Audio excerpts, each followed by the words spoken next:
반갑습니다. 로마스 X입니다. 오늘은 연일 언론 기사에 빠지지 않고 등장하고 있는 유명 먹방 유튜버 쯔양 사태와 관련하여 이야기해보고자 합니다. 쯔양의 과거 유흥업소 종사 및 탈세 등의 논란을 폭로하겠다는 공갈 협박에 관여한 것으로 알려진 유튜버 구제혁, 주작감별사, 카라큘라 등이 구속됨으로써 향후 구속된 유튜버들의 재판 결과와 쯔양의 행보가 주목을 받고 있습니다. 더욱이 날이 갈수록 새로운 사실들의 공개와 추가 관련자들의 등장으로 사태가 점입가경으로 확대되는 듯한 모습을 보이고 있는데 어쩌다가 상황이 이렇게까지 된 것일까요? 여러분은 이에 대하여 어떻게 생각하십니까? 오늘의 시사 묘수입니다. 사건은 2024년 7월 10일 유튜버 가로세로 연구소가 유튜버 구제혁의 통화 녹취 자료를 확보하고 그중 일부를 공개하면서 시작됩니다. 가로세로 연구소가 공개한 녹취를 들어보면 구제혁 그리고 또 다른 유튜버 주작감별사 카라큘라가 유명 먹방 유튜버 쯔양의 과거 사생활 논란에 대한 정보를 가지고 쯔양으로부터 거액을 뜯어낼 수 있을 것이라는 취지의 대화가 담겨 있습니다. 이후 가로세로 연구소의 이 같은 폭로는 언론을 통해 대중들에게도 널리 알려지게 되었고 일파만파 퍼져 세간의 집중 관심을 받게 됩니다. 사태가 급속도로 확대되는 것을 감지한 쯔양은 다음날 논란이 되는 자신의 과거 논란에 대하여 직접 해명하기에 이르고 사태는 본격적으로 폭발하는 기로에 서게 됩니다. 아울러 쯔양은 변호사를 통해 자신을 협박하여 금전을 갈취한 유튜버들에 대해 고소를 진행하게 되고 사건은 유튜버들을 관할하는 수원지방검찰청에서 맡게 됩니다.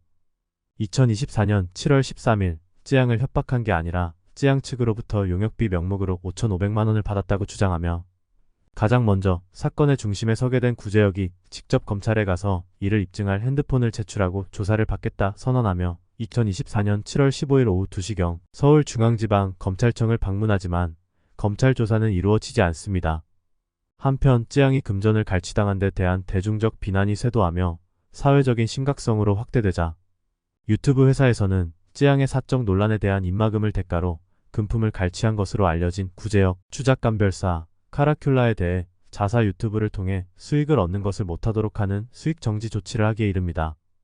2024년 7월 18일 수원지방검찰청은 구제혁의 자택에 대한 압수수색을 진행하게 되고 당일 오후 11시 변호사를 동반한 쯔양은 자신의 전 남자친구이자 전 소속사 대표의 담당 변호사였다가 이후 자신의 고문 변호사인 것처럼 활동하였던 최모 변호사가 자신의 과거 논란에 대한 정보를 유튜버들에게 전달하였다며 자신의 피해 사실을 추가로 밝히게 됩니다. 2024년 7월 22일 또 다른 가해 유튜버로 알려진 카라큘라가 스스로 유튜버 활동을 마감하겠다 선언하며 자신은 쯔양이 아닌 다른 사람의 돈을 일부 받았을 뿐 결코 쯔양을 협박하거나 금전을 갈취한 사실이 없다며 자신의 결백을 호소합니다. 이후 감춰져 있던 양파 껍질이 하나씩 벗겨지듯 쯔양의 전 남자친구이자 전 소속사 대표의 유서가 공개되나 그에 대한 조작 논란마저 불러오게 되고 사태는 증거와 증언, 해명이 계속 난무함으로써 점점 더 점입가경으로 확대되는 모양새를 보입니다. 2024년 7월 23일 수원지방검찰청 형사2부가 공갈, 협박, 강요 등의 혐의로 구제혁 및 주작감별사에 대한 사전 구속영장을 청구하게 되고 2024년 7월 26일 오전 10시 이들에 대한 구속 전 피의자 신문, 이른바 영장실질 심사를 담당한 손철 수원지방법원 영장전담 부장판사는 이들의 혐의 사실이 중대하고 피해자인 쯔양에 대한 2차 가해 위험이 있다는 이유로 당일 밤 10시경 이들 모두에 대해 사전 구속영장을 발부합니다. 이어 2024년 7월 30일 쯔양 사건과 관련하여 카라큘라의 범죄 혐의에 대한 수사를 담당하는 수원지방검찰청 형사5부는 구제혁의 쯔양에 대한 공갈 행위를 방조하고 다른 인터넷 방송자에 대한 공갈 혐의로 카라큘라에 대해 사전 구속영장을 청구합니다. 또한 쯔양의 전 남자친구이자 전 소속사 대표의 변호사였고 쯔양의 고문 변호사라고 이야기하고 다녔다는 최모 변호사에 대해서는 쯔양에 대해 공갈하고 구제혁의 쯔양에 대한 공갈 행위를 방조하고 사망한 쯔양의 전 남자친구이자 전 소속사 대표에게는 강요한 혐의로 사전 구속영장을 청구하게 됩니다.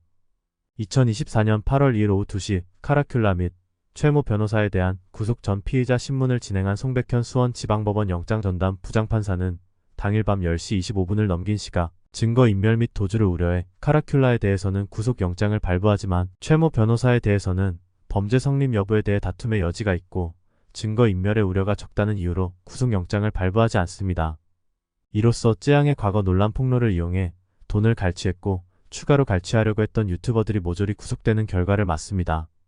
앞으로 구속된 이들이 주장하고 있는 바와 같이 찌양 측과 정식으로 계약을 체결하고 돈을 입금받았다는 구제역의 항변, 찌양으로부터 돈을 갈취한 사실이 있다고 순순히 이를 인정하는 주작 감별사의 태도, 자신은 찌양을 결코 협박하거나 돈을 갈취한 사실이 없으며 단지 다른 인터넷 방송자로부터 일부 돈을 받은 사실밖에 없다고 하는 카라큘라의 주장이 과연 재판 과정에서 어떻게 작용할지가 이번 사건이 일단락되는 핵심 내용이 될 것으로 보입니다. 한편 찌양이 추가로 이번 사태의 기폭제가 되었던 가로 세로 연구소에 대한 고소를 예고한 상황이어서 향후 이번 사태가 단순히 구제역, 주작감별사, 카라큘라의 구속과 처벌만으로 끝날 것인지 아니면 더 확대될지는 그 추이를 계속 지켜봐야 하는 상황입니다. 평범한 일반인에서 인터넷 방송자, 이른바 BJ를 거쳐 1060만 명의 구독자를 자랑하는 유튜브 먹방 스타로 급부상한 찌양은 이번 사태의 단초가 된 자신의 과거 행적들로 인해 혹여나 현재 자신이 누리고 있는 부와 명성에 지장이 발생하지 않을까 하는 조바심으로 그것이 세상 사람들에게 알려지는 게 두려워 감추고 싶었고, 그래서 제보를 받았다며 자신에게 접근해온 구제역에게 어쩔 수 없이 그가 요구하는 돈을 주며 입막음을 하려고 했던 것으로 보여집니다. 하지만 늘 범죄에서 악용되는 단고올 레퍼토리이지만 누구든지 약점이 잡히게 되면 그 약점은 그 사람이 그 약점에서 벗어나기 전까지는 평생 그 사람을 올가매는 올가미로 작용하게 됩니다. 거기에서 벗어나려고 몸부림을 치면 칠수록 올가미는 더욱더 그 사람의 몸을 조여오게 되고 고통 또한 더해지므로 올가미에 걸린 사람은 그저 더 이상의 고통만 추가로 초래되는 것만은 막고자 올가미에 묶인 채로 생활하게 됩니다. 그렇기 때문에 약점을 잡은 자는 계속해서 약점이 잡힌 자를 겁박할 수 있게 되고 그 겁박을 통하여 약점이 잡힌 자를 꼭두각시처럼 조종할 수 있게 됩니다. 이번 사태에서 찌양 또한 자신의 과거 논란이라는 올가미에 걸려들었고 그 올가미를 이용해 찌양으로부터 금전적 이익을 얻고자 했던 이들의 꼭두각시가 될 수밖에 없는 상황이었습니다. 찌양은 그저 그 올가미가 세상에 공개됨으로써 자신이 더 많은 고통을 받는 것만큼은 막고자 스스로 그 올가미를 가리는 선택을 하게 되었던 것인데, 그 가림막이 가로 세로 연구소에 의하여 들춰지자 더 이상 그 올가미에 연연해야 할 이유가 없어져 가리기보다 차라리 자신이 먼저 세상에 나가 그 논란을 밝혀버리자는 선택을 하게 된 것으로 판단됩니다. 즉 여기에 이번 사태의 가장 핵심적인 요소가 있습니다. 바로 숨김의 폐해입니다. 숨긴다는 것은 그 자체만으로 그 안에 자신의 약점이 존재하고 있다는 것을 스스로 증명하는 꼴이 됩니다. 부끄럽고 수치스럽게 생각하기 때문에 그것을 숨기려고 한다는 걸 알게 된 자는 그것을 이용하여 자신의 이익을 취하겠다는 나쁜 마음을 얼마든지 먹을 수 있습니다. 이 경우 그 약점을 숨기고자 했던 자는 그 숨김으로 인해 오히려 약점이 잡히게 되고 그 약점이 자신을 조종하게 되는 꼭두각시로 전락하게 됨으로써 정반대의 결과를 가져오게 한다는 점에서 숨김의 폐해가 존재하는 것입니다. 이번 사태는 찌양만의 문제가 아닙니다.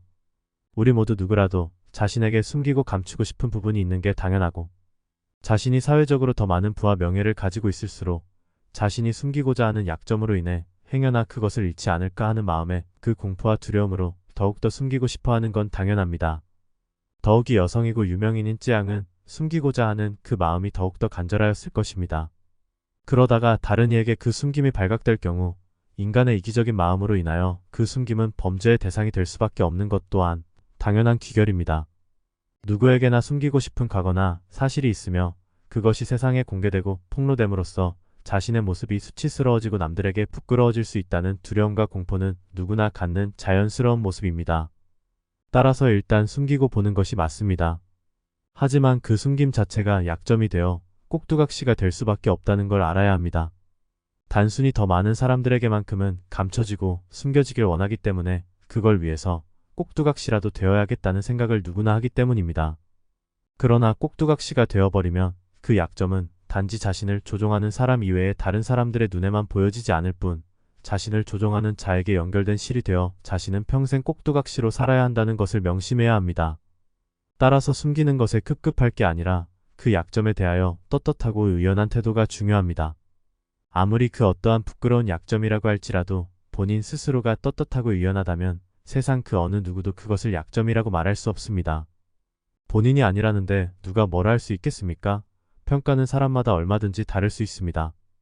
약점은 본인 스스로가 인정했을 때 비로소 약점이 되는 것입니다. 남들이 약점이라고 한들 자신 스스로가 아무렇지 않게 행동하고 생활한다면 그건 약점이 아니라 단지 내 삶의 한 부분에 지나지 않습니다. 그러면 세상 그 누구도 그것을 이용하여 자신을 꼭두각시처럼 조종하는 것은 물론이고 그 엄두조차 낼 수 없습니다.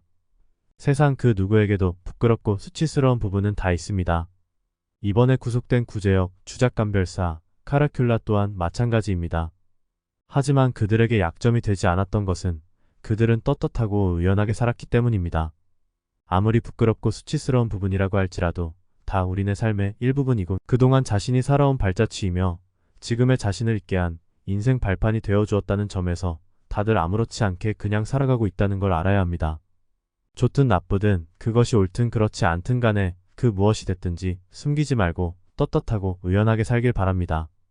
설령 그것이 범죄였더라도 그에 따라 떳떳하게 처벌받으면 되는 것이고 부끄럽고 수치스러운 행동이었다면 떳떳하게 한때 잠시나마 자신이 미련하게 행동하였음을 인정하고 스스로 반성하고 앞으로는 그렇지 않겠다 다짐하고 살아가면 되는 것입니다.